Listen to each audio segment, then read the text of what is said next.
This week's masterclass, we are diving deep into connection and why we feel so lonely and so disconnected in a world that is so connected.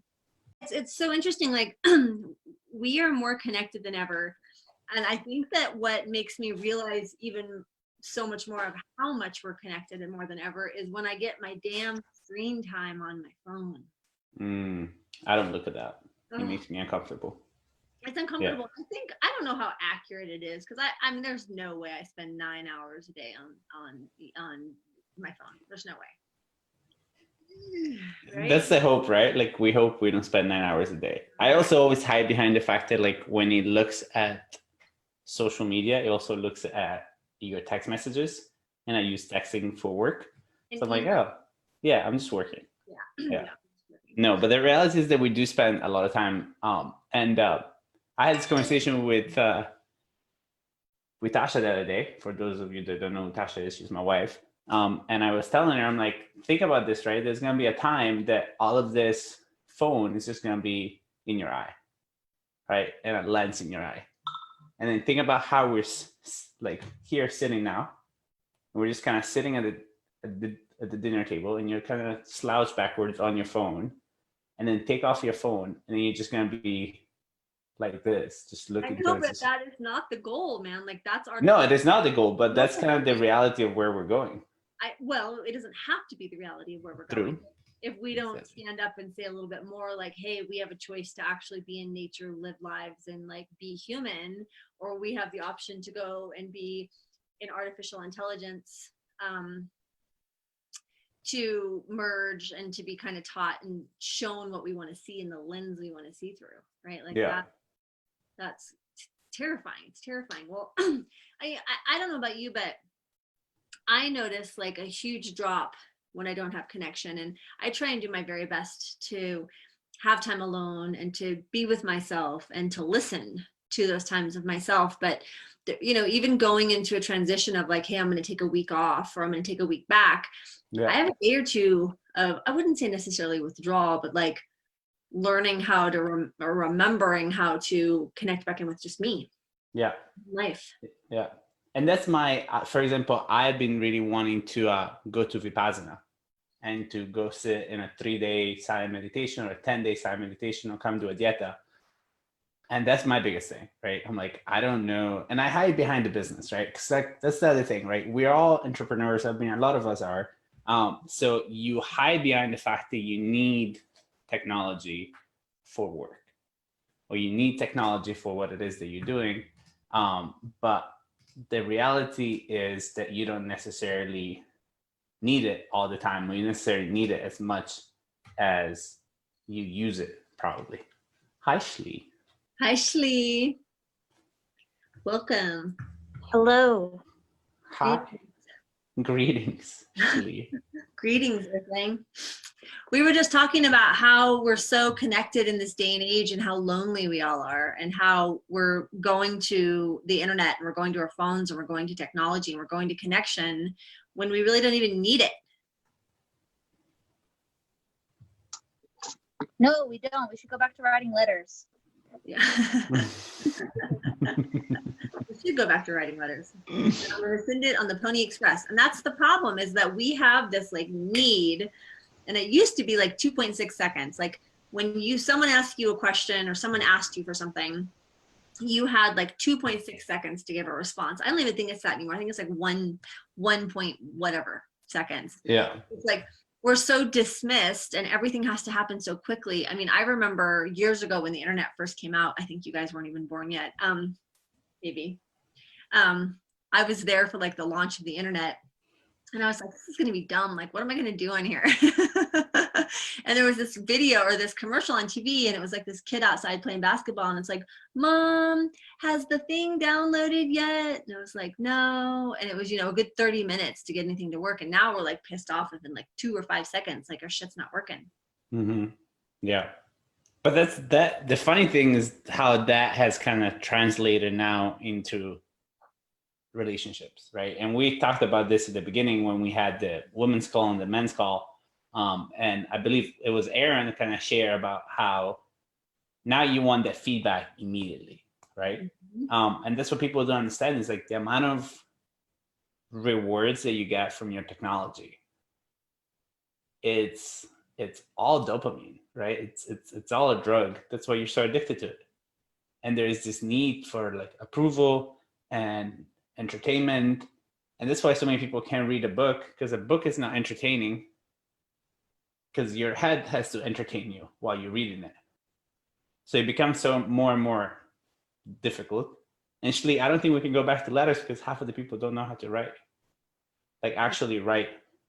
If you ask somebody to write in cursive, I don't know how many people can actually write in cursive nowadays. Yeah, but then you have to ask yourself what kind, like, is cursive the actual way that we should write letters, or was like that a programmed way to like do something to develop our brains? Because it's like it was so instilled when we were kids.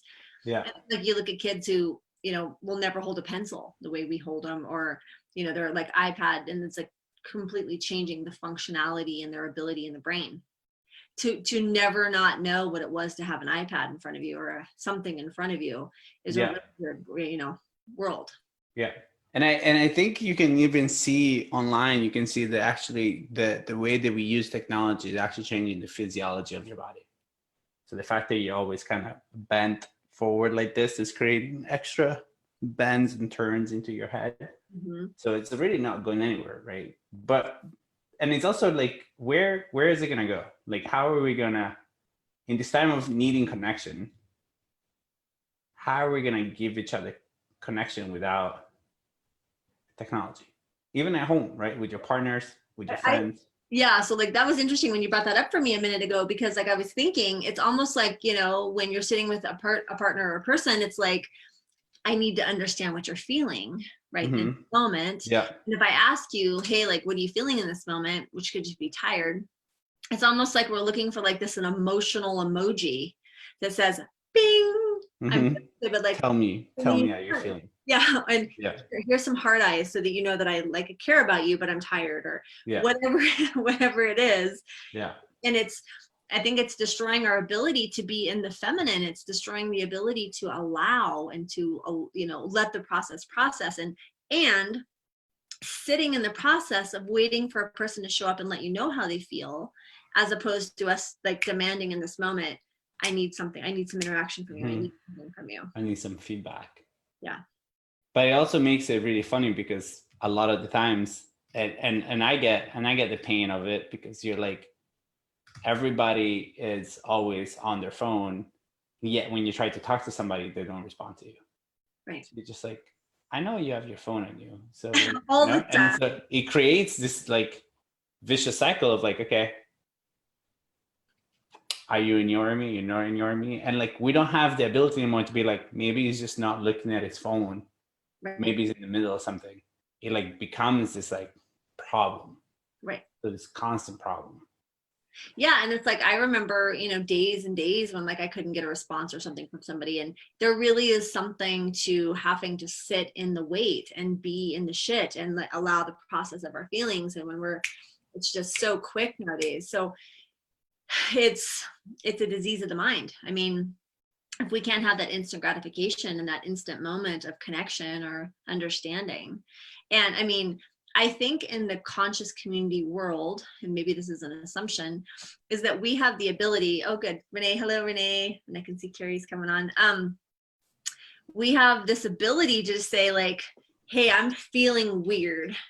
Can we talk about it for just a second without it being weird? But I think in, you know, I want to say the regular world, in the matrix world, those conversations probably seem a little bit burdensome. But it's like, I am feeling something I don't need to be feeling right now. And it's, you know, I do believe it's highly directed at my device and the things that I'm needing, that quick dopamine hit. And, you know, empathic people, there's all these articles all over the internet that talk about like what it's like to love an empath or what it's like to whatever. Like, I think it's almost like we are, I am one, but deemed as this like magical creature that can connect into all these things and we have superpowers. Well, there's a whole dark side to that bullshit, because we are super codependent. We're very much in need. We love super deeply and in like toxic way, because it's like all the things that we have to feel inside.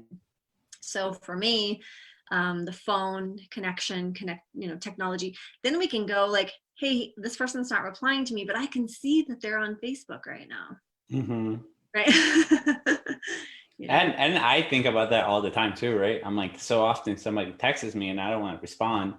And then I become mindful of like going on Instagram and going on Facebook. I'm like, shit, if they see me, what they're going to think. Right. And maybe they don't think anything, because that's the other thing about this kind of time that everything is so out there, is that you feel judged by everybody. But there's also so much stuff going on that realistically people don't have time to look at your shit. And also based on how the algorithm works, maybe they won't even see your stuff ever. Right? They just see what they like, and they just see what they want, and then they see all the stuff that they're supposed to buy, because that's another big part of it, right? And now you're there being like, why does nobody like my stuff? And then you're just like, those people don't even see your stuff. No, I remember asking Bernard Gunther, and I was like, did you see my post I wrote about whatever? And he's like, no, I don't see any of your stuff. And I was like, how can you not see my stuff? Yeah, he's like, it must mean you don't like me. Well, and like looking for significance in that piece of like, like, I know that person saw my post or something and they didn't like it. Yeah. And it's just creating this really narcissistic breeding ground of like significance, which is like, see me, I'm becoming, I'm doing, I'm something. We have a good friend who's a really big mentor in a lot of our lives, and he said he stopped posting like his trips and all the things he did on social media because he just felt like he was bragging. And he's like, I can live my life, and I've created a beautiful life for myself, but like I don't have to like shove it in everybody's face like, now I'm here, which is, then we're like taught, oh, you should live on brand and show everybody what you're doing all the time and where you are all the time. And so like there's this weird fine line of everybody finding their own nature with how we are on social media, especially as a business owner. Oh my gosh. As a woman, I remember putting up my first Facebook ad as a coach and taking it down 5 times because I was terrified of having it up, and then having that launch fail miserably and all the things. And then I remember jumping on this call with a big organization in San Francisco, and I had a lot to say. I always have a lot to say. Everyone knows I'm a little bit extra, which has been an interesting topic this week. And I asked if someone on their organization could be on my podcast, and they accidentally sent me a reply that was not meant for me. And I was like, oh, this is that woman who is very self-promoting. So it's like, there's this constant battle, especially as women. It's like, either we're too much online, we're self-promoting, or if you really knew inside, like, I would just prefer not to have to do any of it online and just wish people would roll in due to osmosis or word of mouth. Yeah. But that's the other problem, right? Like no problem, but the other side of that coin is like, you have the freedom to express anything you want. And there's that trend, the changing trend, that you're allowed to be who you are.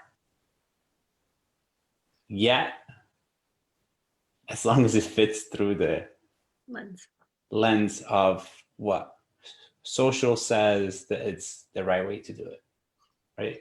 Because if I start going like, I'm not in super great shape as of yet, I'm working on it, but like if I start going out and taking pictures of myself with my belly out, people will be like, that's weird. But if I have a 6-pack, that's totally fine. And that again goes into the prism of like, what has society deemed to be okay in the sense of how we look, and what is society deemed to be okay in the sense of like how you promote yourself.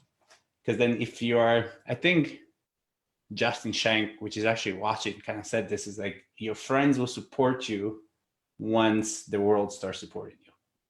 So once all the strangers start saying, hey, good job, Rhonda, then they'll be like, oh yeah, I know Rhonda. I've known Rhonda all along. Right. I always enjoy how extra she is. And it's like, no, motherfucker, you didn't. Talk shit about how Rhonda was. But that's the thing, right? It's like, nobody wants to be the first one out in the cold. But then as soon as like they survive it, people are like, oh yeah, I love how they share their story of success. Well, then there's that whole piece of like dimming our sparkle. Like I've recently had some people come into my life, and it's like, I feel like, gosh, maybe I am a little bit extra. Maybe just posting this crazy post about, laser weapons creating all the fires in the world, right? Like it's a pretty far out there post for a lot of people in my world, right? And it's like I can test the bounds, but am I super extra for people? And like, yeah, I mean, I think and believe a lot of these things are happening. But for the average bear, I mean, I know my sister just thinks I'm probably crazy. I mean, she loves me, but she probably just thinks I'm crazy. Yeah. It's true. Yeah. No, and I don't realize a lot of the conversations that we have on a day-to-day basis, I would have deemed myself crazy for having them a couple years ago. Yeah. I mean, when Ron and I first met, and she said, "Kiss your hand," I was like, "This fucking lady is crazy." And then look where we are now. Tell them why I said to kiss the back of your hand. Yeah. And now it's normal. You know what I mean? Like, that's not a normal self-love kind of thing. So what's awesome about this call is that we have a bit of all ages, all experiences. I was born in '89, right? So I was born without internet. I remember my dad getting his first phone. I remember my dad getting like the DSL connection. And you would know because you couldn't use the phone at home, right? You would like raise the phone and it would be like that weird connection sound to right now, right? And I remember my early relationships where text messaging was a thing, but social media wasn't. And I remember MySpace, Facebook, and then everything else that's kind of come from it. So are we better off as people now, or were we better off before? There's good and bad in both. I mean, well, there's there's like that connectivity that, cool, my daughter lives in Kansas and my other daughter lives in Samoa, and I can get on and see her and say hey and keep in contact and be able to like kiss my screen and love on her through the line. But at the same time, most people it's so crazy to sit in a car with my coworkers and they're in the back seat and they're texting each other and they're freaking sitting right next to each other.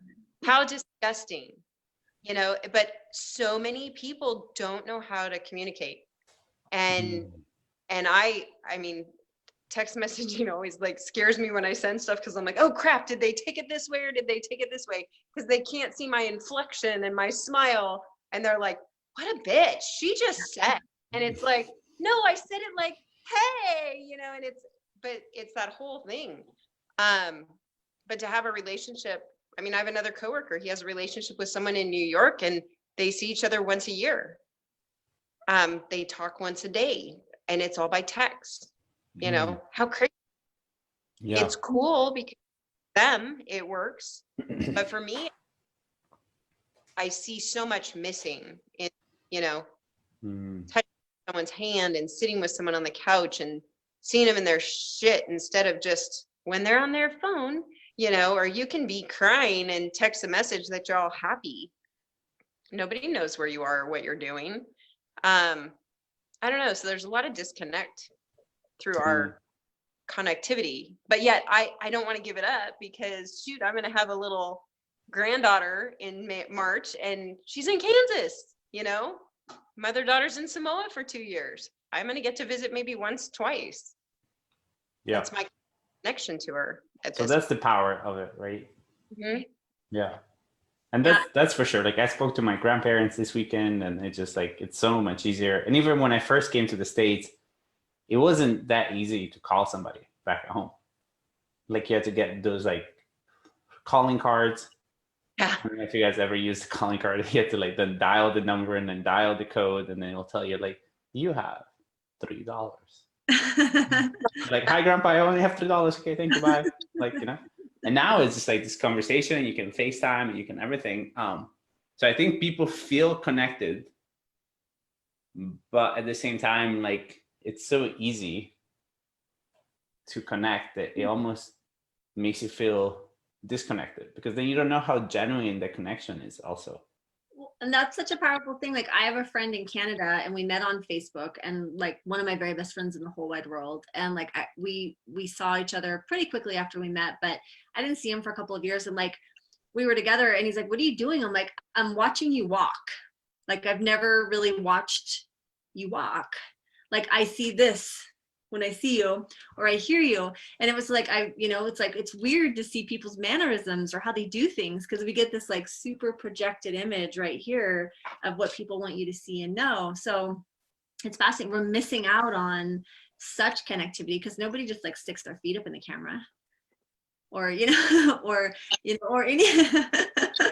I was thinking about how flexible I feel today to like No, my foot. I'm like, my shoe. I like to wear Pumas, and if you don't know me and you don't see me, you don't know that I have them in lots of colors, right? Like you see this. Yeah.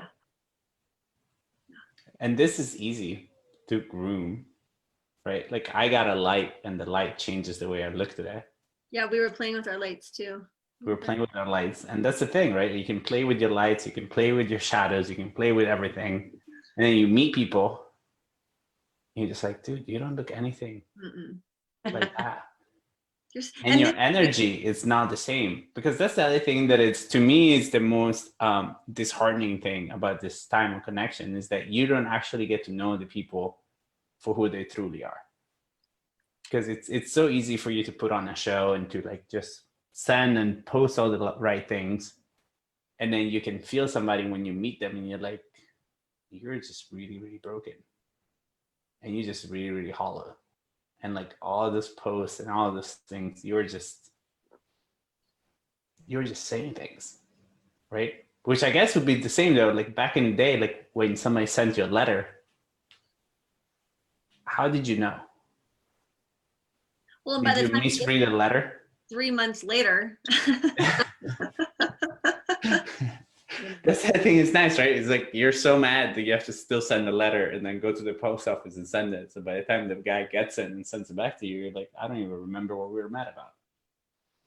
Well, but it's like the connectivity, like connecting to connect that way. We're lying and manipulating ourselves quite often about how we, and like that's really our wounding. Like how we project ourselves and what we show up with online is really our wounding, because it's like what we let people see, how vulnerable we want to be, all of those pieces. And then there's the piece of oversharing, not keeping stuff for yourself. I have a tendency to do that a lot, but there's a freedom in that for me of like, nothing owns me. If I can just share it with the world, well, then when I meet somebody 3,000 miles away and they'll be like, oh, you're that girl with the orgasm thing, right? Like, yeah. I was like, oh yeah, I probably shouldn't have said that for all the people to hear. So it's learning that balance. But my question is how do we maintain our ability to connect into nature, to not be so into our devices, to learn how to allow natural, organic conversation? Like how do we do that? I'll be curious to hear what you think in how you connect. Perfect. Yeah, first of all, I should just be upside down. I mean, we're just going to start off really honestly and saying, I'm having one heck of a day. It's just I'm sort of upside down, sideways, and this way. And, being the ancient of days that I am, I remember phones. I lived in Wisconsin where we had a party line. So you actually could, if you're really good, get on and eavesdrop to other people's conversations. I don't even know what that means. Like, I don't even know what a party line is. And it's in a town of 120 people, and there were probably 3 times as many cows. So I'm going to paint you an image. And there were 5 to 7 people sharing one phone line. Different numbers, rotary phone, but one phone line. So you literally had to pick up the phone when no one else was using it and limit. There was an expectation to limit your calls to like 15 minutes or so. Or someone would pick up the phone and yell and scream at you and say, hey, get off the line. My cow's having a baby, and that was like real time, right? Yeah. Right. Or for me, because I had jobs that were unusually timed, and I would go to the bar, I'd come back, I wouldn't be able to sleep right away. And, and so I'd have people over late at night. And, so the lady across the way started the rumor that I was a prostitute. Because I had people over at night, most of them were men, and they came and went. And I'm like, well, shit, I wouldn't have to have a job if I was a prostitute. But it did really warp my relationship with that tiny little town, right? Mm. So that's You couldn't just grab your phone and just tell everybody, hey, I'm not a prostitute. Get on the phone, kids, because I got exactly. Yeah. So, you know, and so texting, I was probably the last person to get a smartphone. I wanted nothing to do with it because one, I didn't feel smart enough, and two, I didn't like the overlays connected to it and the lack of privacy. And because I was approached by black suits in 1980 something, I had a real ride with some of the stuff that other people call conspiracy, and then approached again in 97 by remote viewers offering me a job. And when I refused that, my life turned into something unrecognizable, and I couldn't share it with anyone. I think that changes your willingness to share. It alters your ability to trust devices because who's listening? And then at some point, if you're ever going to have to get like a normal job, because everywhere I went, I would usually get a job in food service or hospitality because those jobs were there. And, you know, at this point, someone could do a background check or check my Facebook. And if there's anything a little off in that, you cannot be included to get a job. So I just noticed that, you know, the same way that people viewed, you know, when I first came on the line, I was called a witch. So witchcraft is what? White witch, black witch? Well, what if there's the hues? I'm just going to go back to move it out of the binary realm, move it out of polarity, and notice that there's shades, because everything that's accessible can be used to meet someone's agenda. And meeting people in person, if you have the capacity, to me, it's a deeper connection. I like reaching out to people, so I like knowing who's on my Facebook page. Every now and again, I'll go through and I'll clear cut because I don't really get who the person is, or I'll send them a message and say, how do we know each other? Maybe intimacy is part of that, but I want intimacy where I'm not feeling exposed. And I know I've got stuff to clear on that still. I just want to be sane about it. I've been tracked on Facebook. I'm now in Facebook Mordor. I've been there for about 2.5 weeks based on a post I put up. So I don't know that I want to spend however long it takes to massage the algorithm to get out of Facebook Mordor.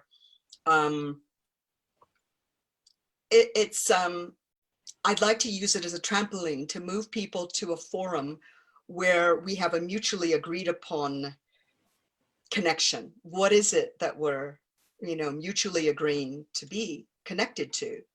And, you know, fortunately, this Wednesday night group is a place where that happens. I'm kind of sad that I don't have that other than this group. I don't have that. That's why we created this group. Yeah, and I think that's the, like, you hit the nail in the head with like, what is the beauty of this world that we live in? It's this, right? Like, I don't even know where half of you people are. And yet we're here, you know what I mean? And we're talking and we're sharing, and you get to do it in such a way that, like, yes, maybe somebody's listening, maybe whatever. But at the same time, the reality of the relationship you create, and like Ron and I were very fortunate because like our relationship, our friendship started over the phone. But then when it's real and when it's through, that's a real connection. Like when Ron and I met for the first time, it was just, we were friends. Like there was love and there was affection and there was real connection, and then the conversations are real. So again, to me, it's always like, what is the conscious intention behind everything, right? And I think social media, Facebook especially, I think that original intention was for people to feel a little bit less lonely, and for people to actually be able to like talk and connect and create those like groups of people that care about the same things and can talk about the same things. and that have the connection on something they love and share. What has become now, it's a way to like change and manipulate people. It's a way for you to tell people your opinion is wrong, my opinion is right, and these are all the facts that I found on Facebook to prove it to you, which is all this whole just way of like disempowering people, whereas in reality, I don't think this is what it was meant to be. Well, I think you brought up such an interesting topic, on which is really it is like, we have been since Party Line, since, you know, Grange Hall, since when you really go back to all the times people have tried to come into community, we're all dealing with this, like, let's just say it's a hole or an absence in ourselves that feels lonely, that feels we need other people, that feels that we need all of these things to feel complete. And like, we're at the holy grail of connectivity. Like, we can be connected all the time and we still have that hole. So I think that the quest, or how we've been taught to believe to fill the hole, is the issue rather than what we're filling it with. Because if we can't learn to sit with this void inside and understand that it isn't necessarily something that needs to go away, it needs to be something that's like embraced, or something that's learned from, or something that's just part of us. And when I feel lonely and I'm like, oh, just sit down. Just sit down. It's just a feeling. It's a feeling in your body. It's one of your feelings that you get to feel. And I think that we're all so quick to like, oh, I can't feel this way. Like, oh, I got to find someone to date, or, oh, I need to do this, or let me go online and like piss somebody off so that I can try and feel something other than what I'm feeling. Pornography, like, think about that. Like, you know, I guess, and I didn't know this, I guess there is a woman who's out there creating like some level of conscious pornography, which is like, you know, sex with a woman that like wants to have sex, and it's like consensual and it's beautiful and it's done well. But it's like, we think of those things like we're all seeking outside of ourselves to not feel ourselves, and learning how to sit with that and learning how to do it. And, you know, I talk about this all the time. I did a 2.5-year fast of sitting with that by myself to really get comfortable with it. But even now, like, when, you know, when that feeling's there, I'm like, shit, like, what can I do? What can I do to, to not have to feel it so much? Mm-hmm. And the easiest thing for you to do is grab your phone. Yep.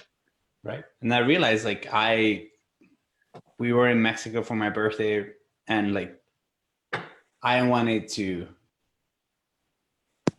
think about my birthday, like what it meant, and another year, and so on and so forth. And I'm creating a lot of things, and I'm busy all the time. So I was like, I'm just really gonna just unwind. And I would feel it, and I would just sit there and like look at the water and look at the sky and look at the birds. Then before I realized, my hand was on my phone. And now I had to like, okay, put it down. So it's also an exercise of like, really like, how disciplined can you be with why you're using your phone? Because again, it's the greatest tool that you'll ever have. You know what I mean? Like, I remember when I was a kid, like, we had encyclopedias at home. If you needed to look for something, you had to go find the encyclopedia, find the letter, and then find it. Now, a kid in Africa can have more knowledge on his phone than I ever did with all the encyclopedias that we had at home. And by the same token, he can change his life. Right? So in the sense of like breaking the matrix, breaking the reality of what life is, the knowledge is all on there. But then how do people know what's good? Which that's another whole separate topic, right? Of like, and I ask Rhonda all the time, I'm like, I want to learn about this. Where should I go? Because I know that she's gone through things and she's like, okay, this side is bullshit. This is good. But then Rhonda always also says, well, you have to test it for yourself, right? You have to check yourself to what feels real to you, what feels true to you. What about the danger of Wikipedia, where all it takes is 10 people in a consensus reality to create a truth that isn't true? Yeah, that's crazy. And the whole thing about like the news and the things and how people can just like make fake news, literally, and then just push it on people. I know, but fake news is probably more accurate than the real news, whatever real news means. I mean, like Yeah, that. yeah, yeah. No, Yeah, no, yeah, totally. that's And a whole then, different. yeah, I see all these people saying like, "Oh, don't pay attention to fake news sites," and I'm like, "Hey, kids, like, are you actually watching NBC? And like, are you understanding what you're being fed right now?" And people don't want to hear that. People just want things to be easy, so they have to numb it out and kind of go through the motions, and it's not going to really test and quest and like. And every time we have like a split in humanity where there's some level of consciousness splits, and then it splits again, and then there's over here splits, and we just keep splitting. And I'm watching a lot of people choose to stay in a certain information of knowledge, and they don't want to go past it because it requires them to feel. And I really think that this all goes back to that, which is our inability or lack of desire or not knowing how or never being given the tools to fucking feel. Yeah. There is nothing to fear in the darkness by the weakening of your own power. Right. Yeah. Put that in a book. I think so. I think it's called The Whole Method, but I I think don't it is called The Whole Method. Yeah. I can't remember, and I think Ron Smith wrote it, but I don't know. Anyways, but it's like what is it that we're looking for? Like, and it's so funny because people, I'm like, I ask this question a lot in coaching. Is like, what do you need? And typically, what happens is most people don't have an answer. They're like, well, I don't really need anything, but like they're endlessly questing. And this whole, you know, we talk about this all the time, but like, if you're not growing, you're dying. And like, if you're not being seen, and if I'm not getting validation, if there's like something's not happening, then we're not where we need to be. And I think that that's probably been the human plight since the beginning of time is, you know, when there was nothing to do but chop wood and carry water, there's a point when they would go seek out something besides chop wood and carry water. And, you know, it's the same kind of thing with us is we have this amazing body and ability, consciousness, brain, for whatever part the brain's kind of got some funk in it right now, but we have no idea what the hell we're capable of, what we're actually capable of. And like, so our need to be at the ocean and be with the birds and watch the waves roll and go pick up our phone, like we're innately designed to discover more, right? I think that's kind of in us, is to become more. There was a tribe in Peru, the Metes. They're the last tribe to work with Combo, and they were one of the only tribes that never made anything to trade or sell. And if you think about that, that is so interesting. And I think when they were stumbled upon in the 80s, mid 80s, they still knew they wore no clothes in the Amazon. They wore no shoes. And all they did was hunt food, make babies, cook with fire, and rest. Like that was their whole thing. And you think about that, like that was happening in the 80s, and I'm sure it's happening in other places, but I actually went there to meet them. And now like you see them with Nike shirts on. Right? Like, and it's just like, we're here for some type of evolution, some type of expansion, some type of something, but I think we're way off course. I don't think we know what the fuck we're looking for. So what is it that you need? That's what I want to hear. Like, you know, for me, I think I need love and relationship. I think I need a person. I think I need companionship. And like, when I have those things, I'm happy. Like, that's like the space in my life. Like, that's my need. Like, it's something that, you know, I've done everything I could to try and get around and stuff, but it's like, that's innately in me. I like that. And that's a part of me that I've denied. So what is it that you guys need? Love and connection, right? I think that's the main thing. I think that's the thing that all this time of hyperconnectivity gives you the illusion of. Right. It's the love and connection. Because the moment you feel somebody, or you talk to somebody, or you get a like, or you get an acceptance of a friendship, you like love and connection. But if we, and it's in person too, if you hold someone's hand, like that's magic, right? But like when they're not there, then all you want to do is hold their hand. It's like, hold your own goddamn hand. Yeah. But it's what we always talk about, and I know it's not a great message for the coaching industry, but it's literally like all you need is just to learn how to love yourself. And to feel. Yeah. But to feel, you need to love. and accept yourself. But again, like it's a hard message, because as we have always said, it's like if you really tell somebody all you need is for you to just love yourself, they're like, okay, what does that mean? But when you're disembodied and you are like not eating well, or you're like not connected to like what you are, that's just like, that's, you know, wah. Yeah, no, 100%. Well, I remember when it was like me stepping into my feminine, I was like, shit, I don't know how to be in my feminine. Like, I don't know even what that means. And I, of course, had a male coach, and I asked him, and he, of course, said, take a bath. And I'm like, I don't think that's what it means. I don't think that's quite what it means. And like, then the exploration of like the desire to want to love myself that way, and to hold my own hand, and to become all the things I was looking for in a person, and to do all these things. And still, I mean, there's a lot of work between the four of us on this call and the people out there in Facebook land. There's a lot of fucking work we've done to feel our shit and own our stuff, and to put ourselves available, and to literally spread ourselves open and say, I'm naked, look at me.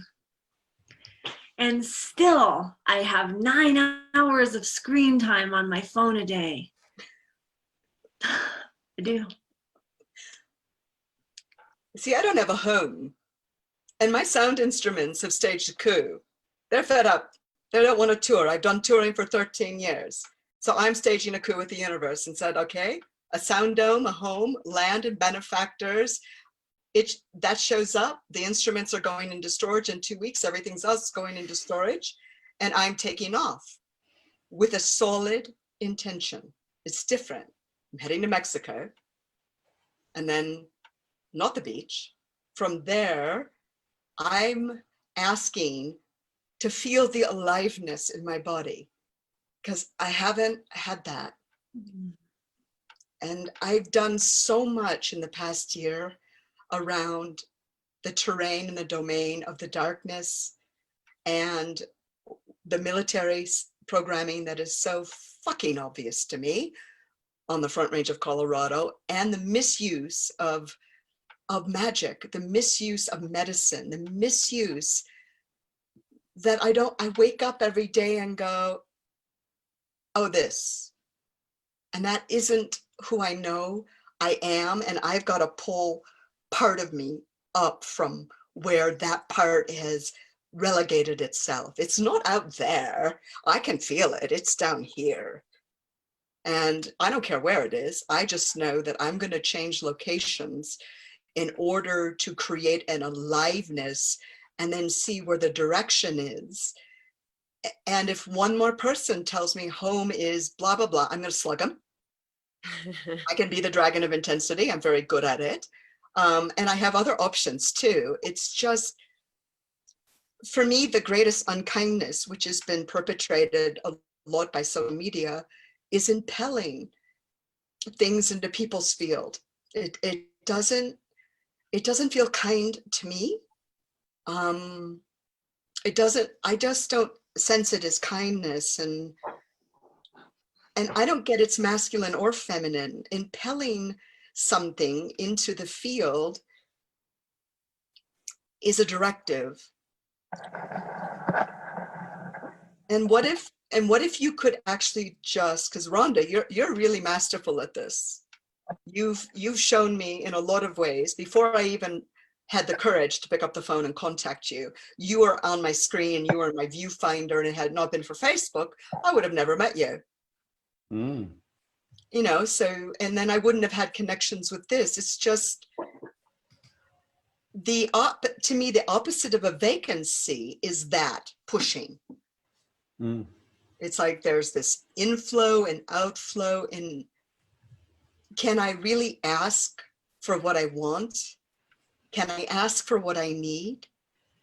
Am I safe to feel that? And even tonight, when Rhonda, she's just dissolved from the screen. When Rhonda asked, you know, can you ask for what you need? That's the response is, oh my God, no, it's going to be there. That's perfect. I'm going to ask for what I need, and nobody's there. But yeah, you don't know because she's just right around the corner. And there she is, exactly. Yeah. My computer was about to die. I just had to get my cord, but I heard everything that you said. Perfect, Rhonda. Thank you. You played right in. We couldn't have orchestrated that better. That was Yeah. But it's the that's perfect, it was literally the perfect example of like, you don't know. And there's also the other thing, right? Like as much, every time this call happens, right? And like, once again, I'm so grateful that you guys are here. But every time this happened, literally, Ron and I started just Ron and I. And we're like, okay, it's going to be just you and I. And I get hot immediately. But you don't know. Like, you don't know what your message means to people. You don't know what you sharing your thing and speaking your truth actually means to people. And you don't know who's listening. Because maybe the view is empty, but the head is just around the corner. And they're listening because they're not ready for you to see, for you to see them. But they're there, listening and cheering you on. And just waiting for you to get strong enough and be like, Renee, just show me how strong you can be so maybe I can be that strong. Keep talking so you know that I am actually here, just trying to listen. And you know, it's fascinating because I can't look most people in the eye when they're sharing something deep with me. It's way too much intensity for me. So I literally have to turn my ear to their mouth to receive resonance. And like, again, I'm not being seen. She's not looking me in the eye. And I'll look, I have no problem looking people in the eye.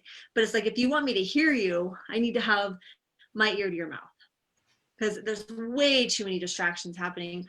I'm watching you chew, or you do this weird thing with your eye, and I'm picking up all these senses. Like I can't do all that. So it's also letting go of what we need it to look like. And sometimes just realizing that like what we need is actually right there.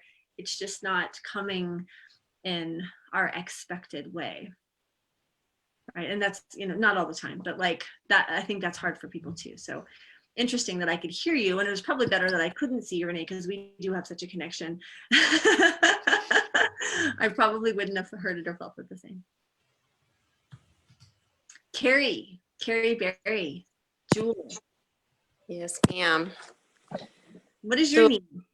What is my need? Well, it's interesting, like listening to everybody and I was like, God, I like have this sadness. I don't know what the sadness is about. And it is because I don't have a lot of connection. You guys are it, man. I have a lot of acquaintances, a lot of, you know, that friends, but they don't know anything about me type of thing. But I feel like I'm still trying to figure out some pieces of who I am in order to know what to ask for. And maybe some of that, you know, I'm like milling through my head. Maybe some of that is because I'm fearful to ask for what I need or want. You know, you talked about posting your stuff on Facebook. I'm just hoping for osmosis. I couldn't even get on the call tonight because I couldn't find the stupid number, and I like had to text Shlee and say, "Give me the code, please." I'm like, I was just laughing because I'm like, how can I handle? And I don't do a lot of FaceTime. Like you said, you had 9 hours. I don't post a lot on Facebook. And I think because a lot of when I was posting stuff, I got a lot of outside muck. People not agreeing with what I wanted, or even family members saying, you know, you shouldn't be doing that. You know, that's not good for you, or you don't have the money to do that, or this, that, and the other. And so I just kind of stopped posting. So the idea of really pushing a business on Facebook or actually opening Instagram, because I think I've been in there once in my life, and starting something like that, it makes me like get nervous. And then my life is somewhat crazy, and I mean, I don't intend it to be this way forever, but it does have a lot of distraction right now. So trying to pull out those times to be consistent with that. But yeah, what do I need? I would love connection in like a partner or someone to share time with, or even just, you know, a good person to hang out with, you know, on the property, or to go ride, or to, you know, meet up and go on a hike or something like that. Yeah, somebody actually asked to rent the room, and I'm like, ooh, at first I was like, oh, that'd be cool. But then she's got 2 kids. And then I'm like, oh, I don't know if that's going to support my, but oh, it'd be so nice to have someone here. So there's a lot of pieces. I don't know. I got to really sit with it. There's a lot of pieces. And you know what came up for me as you were saying that is like how at the beginning, all of this reality, of this social media reality, of this connected reality through the computers was for people that were not able to connect in real life. Mm-hmm. Those were the pioneers of this. It's people that were felt awkward connecting in real life.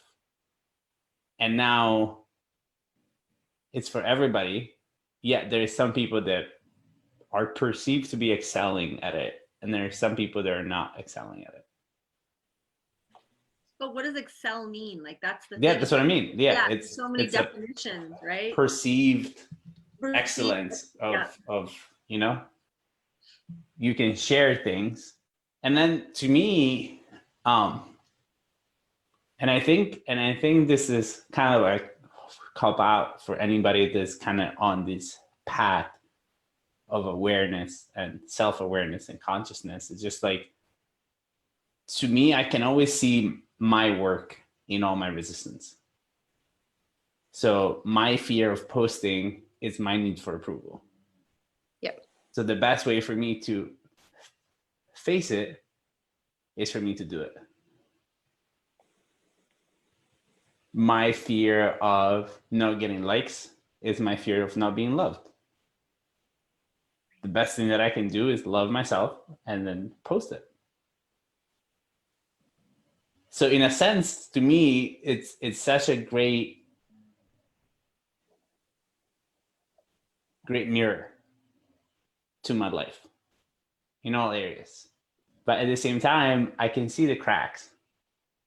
And I can see that once you start paying attention to the cracks, life can start hurting. Because if you don't realize it's just a fucking mirror, and you can shatter it at any point, and you actually start getting, which is the whole topic about narcissists, right? Like the story of Narcisio, which is the guy that fell in love with himself, looking at his own reflection in the river, and then wanted to kiss himself so bad that he just drowned. And there's these people looking at themselves and posting themselves, and then falling in love with that image of themselves that they portrayed for so long, and then the mirror breaks. And they're like, holy fuck. They deleted my account on Instagram. I know people that seriously have lost their shit because their stuff was gone. And in an instant, your identity is gone. I have a medicine sister who's just such a magical being, and she's a Zen Buddhist monk, and she always says, you know that moment when you have to pull over on the side of the road and you have to write that text message, you have to write that post, and like it's just so burning, and you write it and you edit it and it's perfect, and then you hit delete. Right? Like you go through it, you get it out, you ask yourself whether you're really doing it. But I think you so beautifully said it, is that we're all looking for connectivity and we all want to be loved. And it's like you're either going to hide your sparkle because you're afraid of being too sparkly because other people may judge it or come after you, or being visited in, remote viewing, which would be terrifying, which is exactly what they want, is for you to be terrified. Exactly, right? Then there's dimming your sparkle because you're afraid you're too much and you're too extra. And like, that's really come up a lot for me this week, is I'm a lot. And I know I'm a lot, but I will die inside if I don't get to be me, and I have to tune that or shut that down. So there are times when I'll do a post and my posts aren't like, look at me. And my posts are like, oh, I've been this really gross person and I've done this really sick thing and I'm going to tell everybody about it, which is typically how I post. But, and then I watch what people do, and I check the dopamine hit. I'm very aware of how it makes me feel, and like, oh, so-and-so posted, or oh, whatever. But, I posted about trying to keep my, I posted about this really interesting slash on my wrist, and how the symbol is called Suelu, which is like really the beginning of your power. And it was so heartfelt and I put so much into it. And I was really opening myself up to talk to people about that had depression. And I got 5 likes. And I was so pissed because the next day I changed my profile picture and I got 179 likes. So I posted the fucking thing again. And I said, I'm calling you all out. I posted this hugely vulnerable thing, which is way more important than a profile picture and nothing. And I think I got like 20 likes. But because I reposted it, this man who had just incredible trauma actually was able to start his process in like healing. Like it was the catalyst, right? But clearly, like had I just understood, step back and stop being so reactive. Spirit knows what the hell's going on. Like if I got that 5 posts and it pissed me off that much, I had to post it again. It was like someone else needed to see it. Something else needed to happen. So it's fascinating. Yeah. And with this discount our impact, right? Maybe the most impactful thing is just the one person. Maybe you could have had 150 people like it and nobody be impacted by it. And like, yeah, I just got your reference with the forehead thing. With the impact, yeah. But I didn't mean like, but like, you know, like you can change somebody's life and you just need the one person and then they can go on their own and change their kid's life. And then or just to tune that wording, you can support someone in saying you so that they can change their own life, right? Yeah. Like that ego mind of like, I'm here to change the world. No, you're not, right? Yeah, and it's just all language and we all have to relearn, reprogramming. Yeah, exactly. To eat, so we can wrap up. What's your need? What's my need? My need remains to see myself.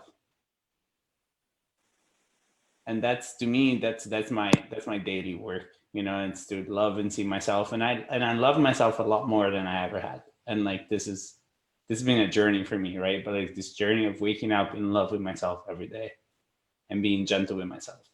But giving myself that level of like significance that I seek from other people, you know, like I'm hugely ambitious and I still realize that a lot of the time my ambition is grounded in the need for people to see me. So that's my need, to just continuously work on giving myself that positive reinforcement, that love and that connection that I crave from people. Because then I've been that popular kid that's been surrounded by people and friends and felt deeply, deeply lonely. And now I am me, and I see myself and I hear myself and I talk to myself a lot. And I'm not as lonely as I used to be when I was surrounded by people. So to me, that's this journey and this path is like, see me, love me, like my own shit. That's all that matters.